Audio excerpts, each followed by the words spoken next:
So originally there were going to be 3 more episodes of the Ancient Tales. The Lost Vlog in June, and then November will be some Florida stuff with one that's more like a general like Florida of my childhood, and then one for the candlelight trip, which is the last time I was in Florida before doing Give Kids the World there last year.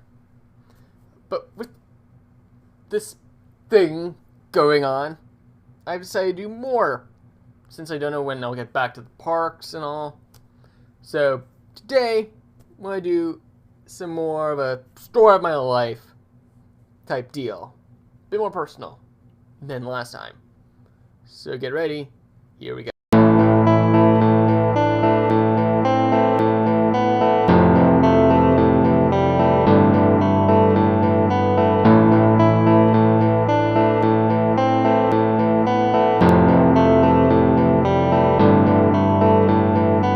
What's up, my guys? Lindsay L, and being on the autism spectrum and April being Autism Awareness Month, I felt it was the right time to do this video. So I feel like I have some knowledge beyond my grandparents. I have a lot of maternal family that live about an hour from Holiday World.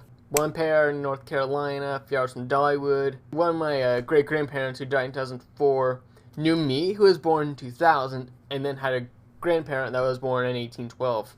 And the other was born in Brazil. So some fun bits right there. On my dad's side, his grandparents got to move to New York when his mom was 3.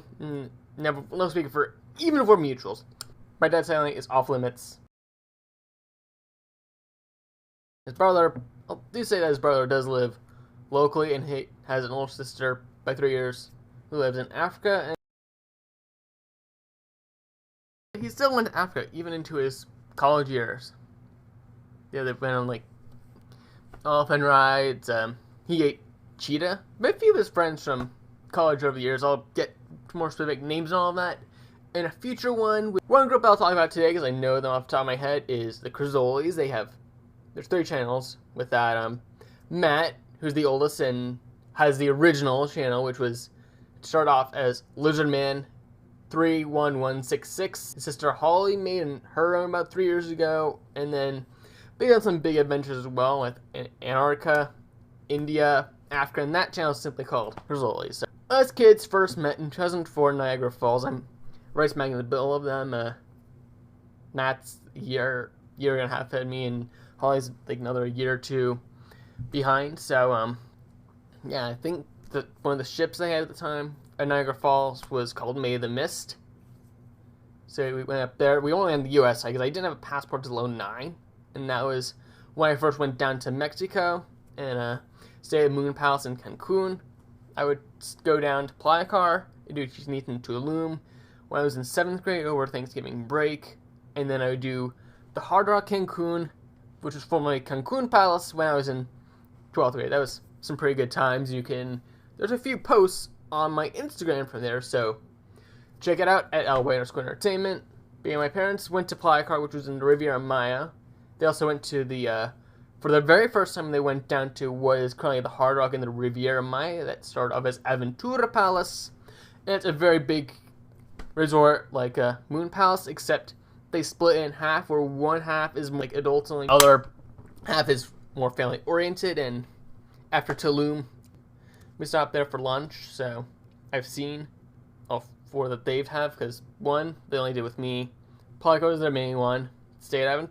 They say until I was on their site briefly, and then we did Hard Rock. But since 2004, I mentioned, like, 2014 was the one that we did. We met up with them in Virginia, because my dad went to college in Virginia. But before that, in 2012, we did the Yogi Bear Campground in Donegal, PA. Probably should have mentioned the Yogi Bear bit earlier, but I actually did a video from that one. It's called Matt's Freeze Prank video. I'm going to link a card up to that. And then at the end of the video, I will probably add in the link for Tale 13 when that is released. Currently slated for August 8th. But back to the story about the 2012 trip, is that I just got my tone chip at Horseshoe that year, and like most kids, I didn't have a pocket knife yet, so and during that time, they were celebrating Christmas in July, so I got a tone chip from Santa. I think I'm recording this on Easter, so I'm just thinking Christmas is kind of weird. But, you know, that probably gets into Live Deep territory.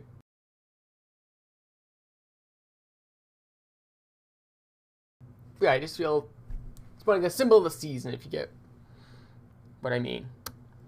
On that bit with Santa and Christmas, like, you know, the magic of Christmas, magic of holidays. But I digress. The reason I came to this is that thing even back, maybe even before I went to Singing Place for the first time. There was this one girl that I was friends with when I was in pre-K. Her name was Claire. She had a brother, and she was apparently rather bossy. And like, now that bit only made me think about one of the symptoms I had when I was younger of autism. Is I really wasn't a fan of loud noises. It definitely really messed with me in elementary school, but doing cello in third, drums in fourth, Scottish, bagpipes, went to every Thanksgiving service most of the time, except for the two when I was in Mexico. So yeah, kind of pretty much grown out of it, but there are some noises and loud noises that can only get the best of me.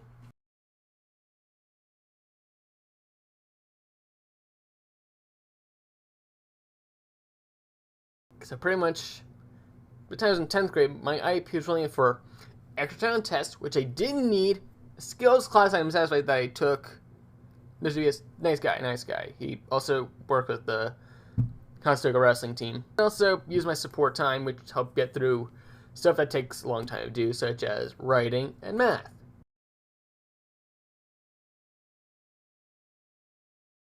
And that gives me extra support for those as well. And obviously those would be more longer, so it take a long time, maybe up to an hour or more, depending. But I digress. We have a few play dates between Claire and I and her brother. And then for her birthday, they had face painter, and it was doing pets, and I really didn't want it face painted. And yet, being a rabbit, still didn't like it. I don't know what happened to her during my K-12 years, but my mom had surgery in 08, and that was the last time our parents saw each other.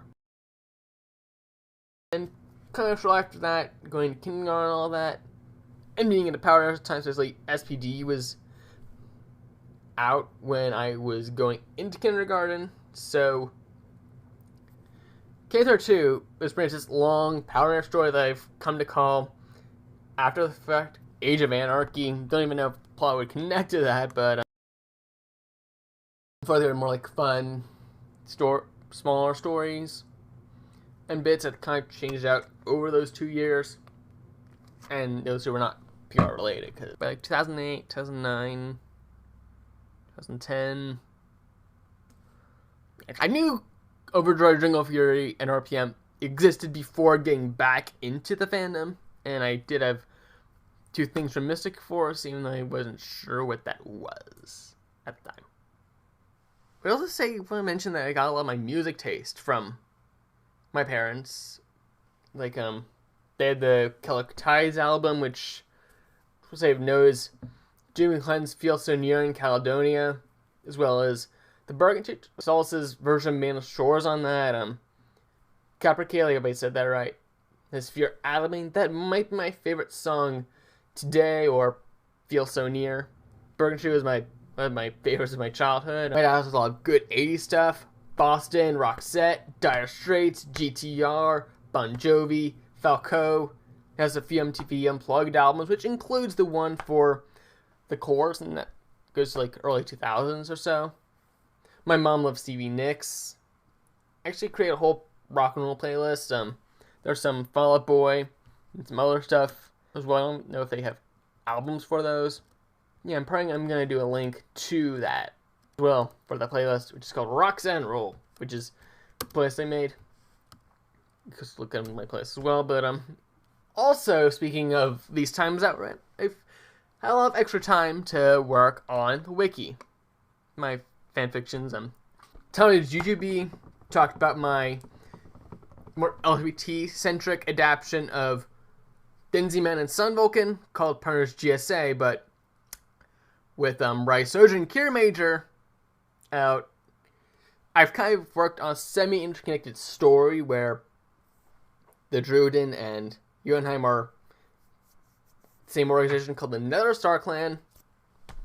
And Kier Major uses the folks over at Throws United, where Rise Soldier is more piggybacking off Rowan University, which is named Element University, which is me making a joke out of how much Generic Element are supporting the university, despite some things I've heard, with GSA and stuff. That's in a grouping called the Viacom era, because the main plot point in the background is that Viacom took the rights to Power Rangers during Ninja Steel, not Hasbro. But yeah, so make sure to say, hey, I really enjoyed working on the series. This is something that I've been passionate about, and main reason was, well, lost the camera on the Space Coast, so I needed to somehow talk about Give Kids the World. Also getting a chance to do the Summer 16 stuff with AMA, the Midwest Adventure. Go back and watch those older videos. Well, there's something wrong, like I hear something, just, come on. And even if that's the case, just drop it in the comments. And also like, subscribe, and strike the bell to know when you're notified when the next Agent Tale is posted, and hopefully I can at least have enough subs someday to use the community post feature.